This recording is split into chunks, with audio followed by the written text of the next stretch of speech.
There are moments that you always remember.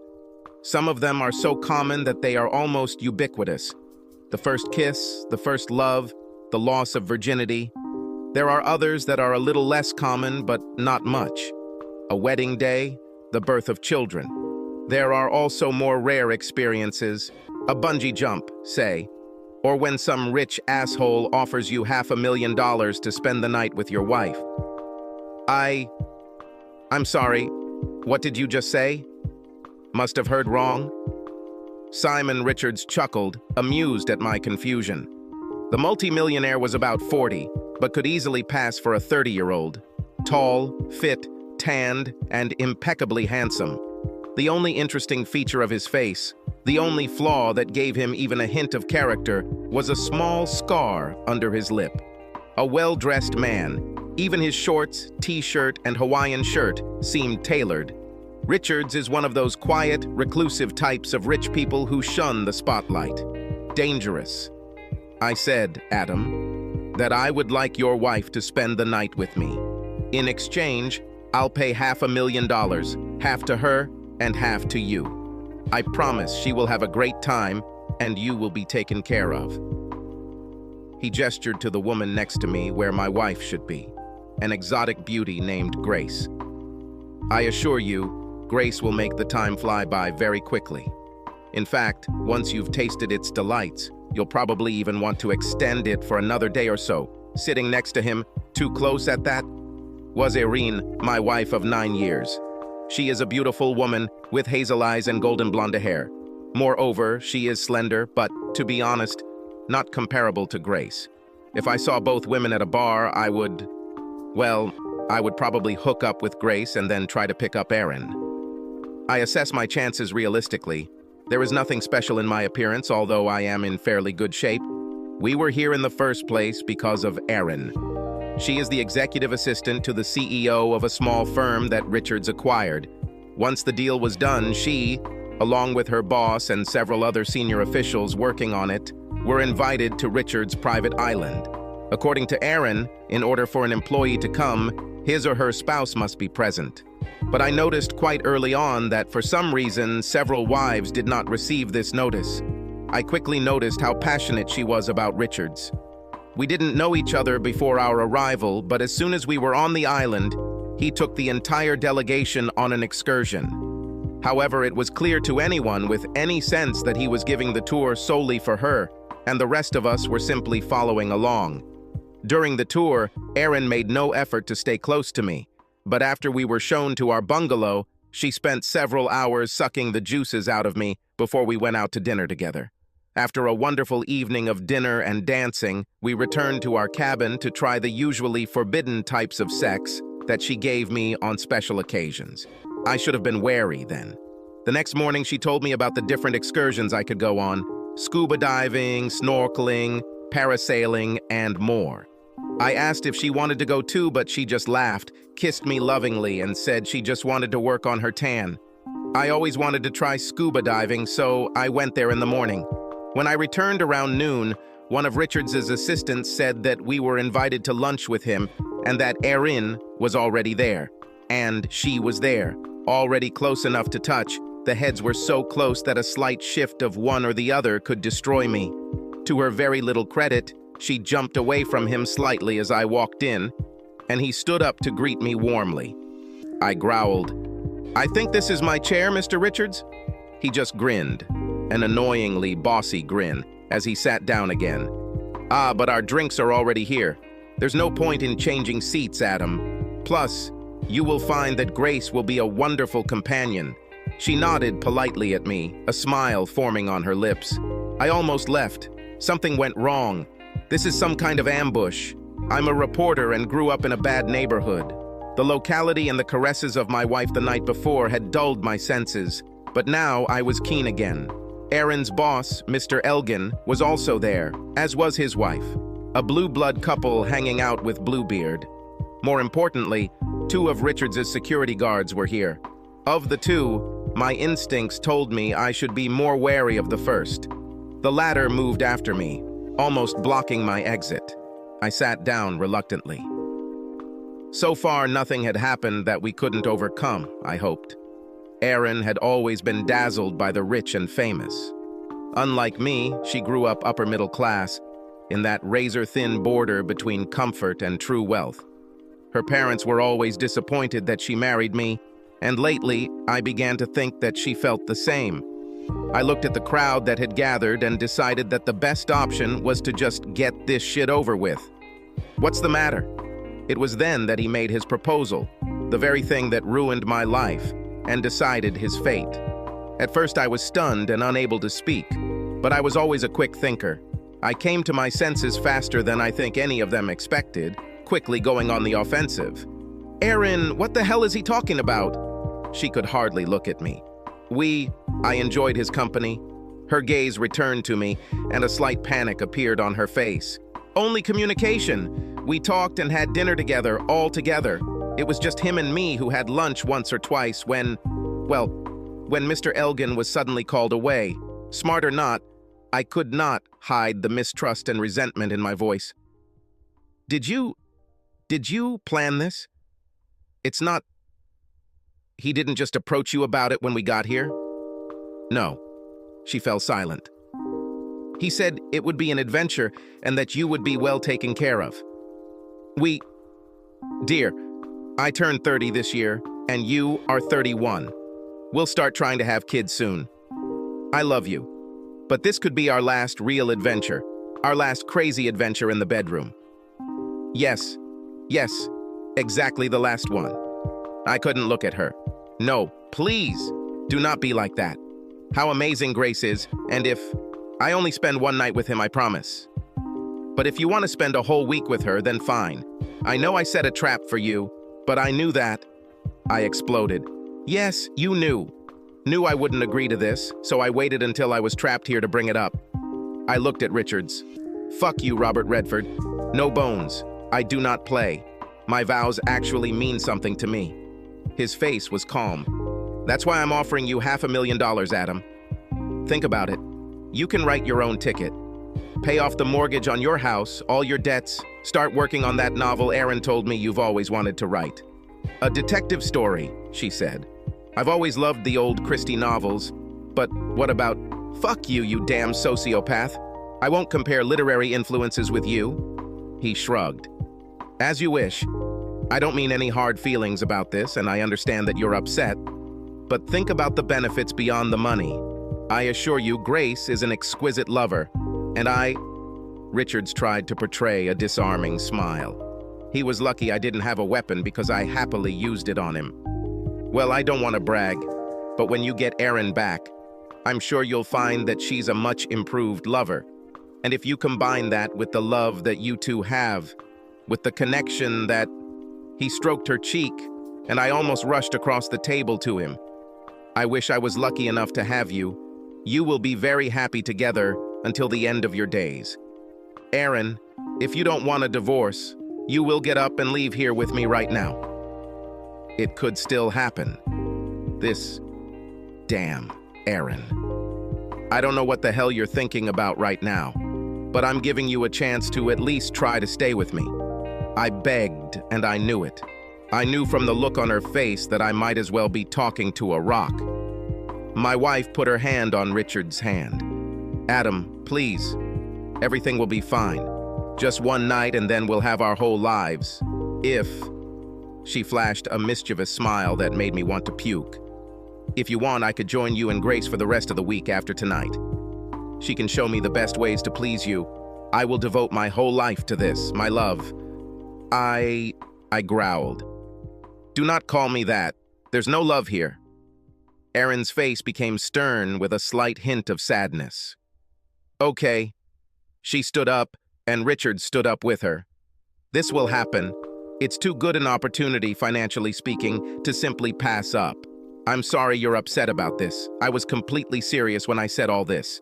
I love you, and I want you to have a good time with Grace, and I would like to learn everything I can from her. I'll be everything you ever wanted, Adam." "You are already like that. Please don't do this." She sighed sadly and turned to leave. I was standing, but then I heard a kid approach me from behind. "Sir, I will have to ask you to stay here." At that moment, Grace put her hand on mine, but I pulled away. Shrugging, she folded her arms over her chest. I figured she would get paid no matter what happened, and then they were gone. Whippet following behind in case Tiny somehow couldn't stop me. But I wasn't going to get into a fight over her. It's amazing how quickly love can turn into hate. Aaron's boss said, "Adam, I understand that you are upset, but you'll be well compensated, and I'll make sure Aaron is promoted to a management position. Everyone can win here if you say one more word, I'll break your fucking neck. He won't get to me before I get to you, if he even cares." There was no movement behind me, which confirmed my assessment. The rich bastard blushed several shades of red before finally closing his mouth and leaving with his wife. I looked at the girl next to me. "Why are you still here?" "You'll see." As I turned to leave, Tiny blocked my path. "I can't let you go, dude." "Sorry. I don't give a damn about her now. My wife is cheating on me with your boss, and she is dead to me. I'm just leaving." He shook his head. "It makes no sense. Nothing will leave here until tomorrow anyway." And he bowed his head conspiratorially. "Listen, everything is not as it seems. I shouldn't say anything, but you look solid. Just give me half an hour, okay? Then I'll help you get ready myself." Everything is not as it seems. He pretended to purse his lips, and I realized that I wouldn't get anything more from him. To hell. There's booze and steak. I probably would have vomited within an hour once this all hit me. But if you grew up poor, you know not to miss out on food when you can avoid it. And, in accordance with his words, after half an hour, everything really began to clear up. "Ah, Adam. I decided not to use Grace's services." Richards returned to the room, a knowing smile on his face. Okay. Fair, man. I appreciate it. Have you finished yet?" "Something fast." Grace stood up and walked over to Richards, hanging onto him and kissing his neck. He chuckled and pushed her away. When she left the room, he sat down opposite me. "For obvious reasons, you are very angry with me now. I don't blame you at all. But if it helps, I haven't slept with your wife and I won't." "What?" In a tone that implied I was an idiot, he said, "Adam, I have women like Grace. Right now, 2 more like her are waiting for me in my room. I'm not interested in... Well, I don't mean to be rude. Erin does seem like a wonderful woman physically, but sexually I'm afraid she's a little corny for me." Part of me wanted to protect my wife, a reaction that seemed stupid even then. The other wanted to flatten this smug son of a bitch for being so unbearable and try her luck with Tiny. But the third part could only stare and ask again. "What?" One thing I've learned as a reporter is that people love to tell their stories. If you get them, they will tell you their whole lives. So I let him talk. "I know what you felt half an hour ago because I was where you are now. I was younger than you, only 25. Married for a couple of years to his college sweetheart, he was a rising star, a prodigy at the financial firm where he worked. My company was bought, just like your wife's, and one of the new owners took a liking to my Lori. He invited us, me, my bosses, and Lori, to his private island. As I was told, other spouses would also be there, but it was a setup. The new owner and management overpowered Lori by telling her that my place in the firm would be guaranteed, that I would be given a huge raise and promotion, and that I would receive a bonus in the amount of $200,000, but he shrugged. Inflation. More than 20 years ago. Other times. Richards chuckled. She succumbed to their persuasion. I, of course, was sent away while the bastard pampered and pampered her, first in planning meetings, and then at the golf club or yacht with my bosses. I could hardly refuse, and although I wanted to take Lori with me, I was told that there must be some kind of boys' club there. When I returned from the yacht trip on the third evening, they were sitting together, as were Aaron and me. I was told that she accepted the offer. My wife tried to tell me that this was for our sake, for my sake. The new owner forced a couple of escorts on me, and Lori told me, well, a lot of what Aaron told you. He shrugged his shoulders. I protested, but she agreed and my marriage broke up. He clenched his fingers. I realized that this is a fairly common game among very rich people. The script rarely undergoes major changes, just minor variations here and there. More often than not, the husband and wife come to terms with, or at least make peace with, what is happening. Both live a week in debauchery and move on as best they can. Or the husband, an honest person like you or me, decides that he cannot come to terms with his wife's betrayal. Sometimes a wife is used roughly and she hates it. Sometimes she is used roughly and she likes it. I have heard once or twice of a rich man falling in love with a wife, or of a rich woman wooing a wife or husband. It's about the drama, not the outcome. Once a certain level of wealth is reached, money becomes just a way to keep score, and the new desire becomes to obtain intangible goods, such as love, fidelity, or a future. Richards poured himself a glass of whiskey, then gestured to me with the bottle. I ignored him, and he shrugged. I've always tried to be a disruptor, Mr. Baker, even before that term came into vogue. This is how I made money, both before and after leaving the company that destroyed my marriage. I understood the intricacies of day trading before most people knew about its existence. I understood how it can quickly make a fortune, how to use leverage, when to enter and exit the market, when bubbles inflate and burst. He waved his free hand vaguely. This island? The same island where my marriage ended. I destroyed the man who seduced my wife, driven him to bankruptcy and suicide, along with all the other old money fools who collaborated with him. This island has seen the end of many marriages, often through my fault. But what they did out of cruelty, I do as a kind of charity. I tried to destroy this game, turn it to good purposes. They looked for women who seemed incorruptible and corrupted them.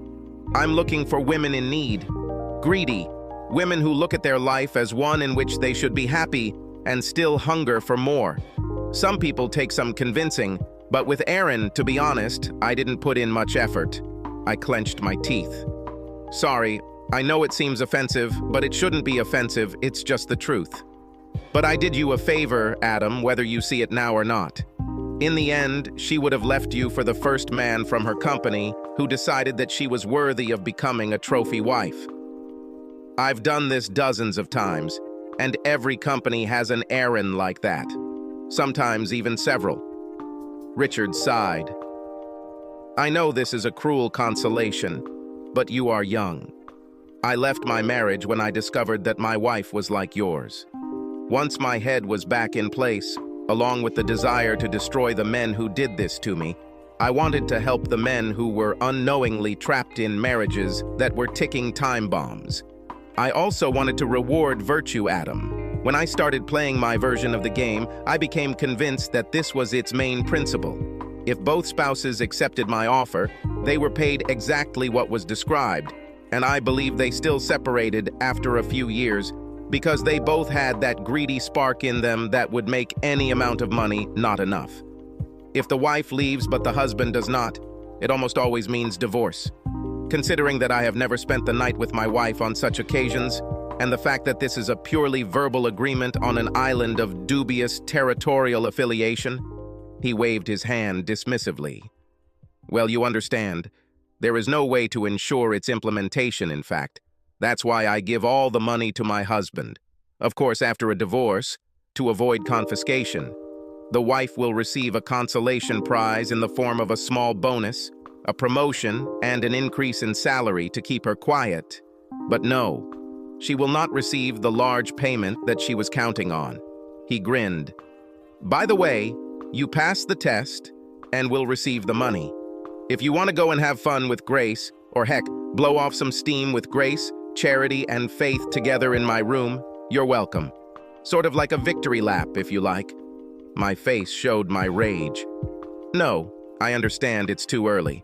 Well, the offer stands as long as you're here. Do you have any questions? I had them. A lot of. But I also already had an idea of what and how I would do. I'm part of a dying breed of investigative reporters, and I want to do my own research without giving myself away. I decided to ask him only those questions that he alone could answer. Trying to control myself, I asked, "Where is Erin?" "Oh." He winced slightly. "She's now with Duncan. a member of my security team, who left with us. I told her that I sometimes prefer to watch for a while from my office before joining in, and Duncan has a certain rugged charm that many women find irresistible. He spread his arms. As I already said, Adam, it only takes the slightest effort. The expression on his face was disgusting. That bastard expected me to be grateful to him. I closed my eyes, took a deep breath, and let it out. When I opened them again, everything became clear to me. What would you do if the husband agreed, but the wife changed her mind? Or if none of them agreed? Richard shrugged. The first never arose, and the second, he looked to the side. Only once. I was generous to both of them. They named their first child after me. But that was at the very beginning, and this is the only time I made a bad choice. How soon can I leave? He shrugged. If you want, then this evening. I can have a helicopter pick you up. But I beg you, Adam, there are so many pleasures on this island, and not only carnal. I understand your reluctance, although I urge you to reconsider. But there is also... No, I'd like to check out. Keep her here as long as she wants. I stood up and looked at Tiny. Can you help me pack my things? The baby's name was Tree. Overall a decent guy, even if he works for a shitty boss doing shitty things. He was true to his word, helped me pack and sympathized with me while we did it, and then carried the suitcases to the helipad. Sorry, bro, he does it, and... Trey shrugged. I've never seen him make a mistake. It sucks, but after the divorce, he will provide for you for life. I've seen him give people much more than $500,000. But you didn't hear this from me. I knew how people of Richard's caliber operated. He had almost certainly already studied me and knew my background. I worked in the criminal and financial sectors and realized early on that there was much more evil going on in the latter. If I tried to speak publicly, it would be my word against his, even with the recording I had been making from the moment I entered the cafeteria. At best, I will be accused of slander, perhaps blacklisted, and perhaps silenced in more serious ways. The simple answer would be to suck it up, lick your wounds, and get the money. Perhaps he is right. Perhaps Erin would always have been corrupted. She was already corrupted. Doesn't matter. This may be what I end up doing, but I was patient and willing to weigh my options. No, that's not true. I wanted revenge. But first I need to understand if this is even possible. When Erin finally returned home, everything was terrible. Very, very ugly. She felt betrayed, if that was possible to believe. Betrayed by Richards because she couldn't have fun with him or get money. Betrayed by me because I abandoned her. She continued to shout that we could pay off all our debts, that I was selfish and short-sighted, that I was a prude and a weakling. I looked at her silently and tried to understand how I could love her all these years. Has she always been like this? Reluctantly, I had to admit that there was some truth in what Richard said. She and I were from different worlds. She wanted to be one of the rich and famous, while I wanted to bring them down to earth. The only thing that kept us together was our love for each other. But a year ago, even 6 months, I would have thought that we would be together forever. The divorce was even uglier. What should have been a simple division of property between two people with the same income turned into a fight for money. I angered Elgin when I threatened him, and he was willing to pay his own money to see me suffer. I lost not only my wife, but also almost all of our shared financial assets. I lost everything because of Richards's performance. Between the helicopter ride and the divorce, my only hobby was studying Simon Richards and this sick game. The one he claimed was common among rich people. The one he said he wanted to destroy. I found patterns in the way he played, the people whose lives he played with, how he paid out the money, researched his early life, his ex-wife, the companies he owned, his employees, everything I could. And then I planned. I practiced the skills I would need, and I was getting ready. My apartment was a shoebox in one of the worst areas of my city. That's all I could afford. I don't have close friends. Our friends were Erin's friends. No personal life, no hope except that Richard stays true to his template, and he stayed. A month after the divorce, I was sitting at the kitchen table of a small, miserable two-room apartment, turning over the plan in my head for the 1,000th time, prepared for the necessary sacrifices. I didn't drink or touch alcohol for weeks. I must be fully prepared. And I was. There's a knock on the door. Looking through the keyhole, a minute to calm down, get into character. Man, Richard's manner was gleeful, a Santa Claus with a pencil mustache and a skewed sense of good and bad.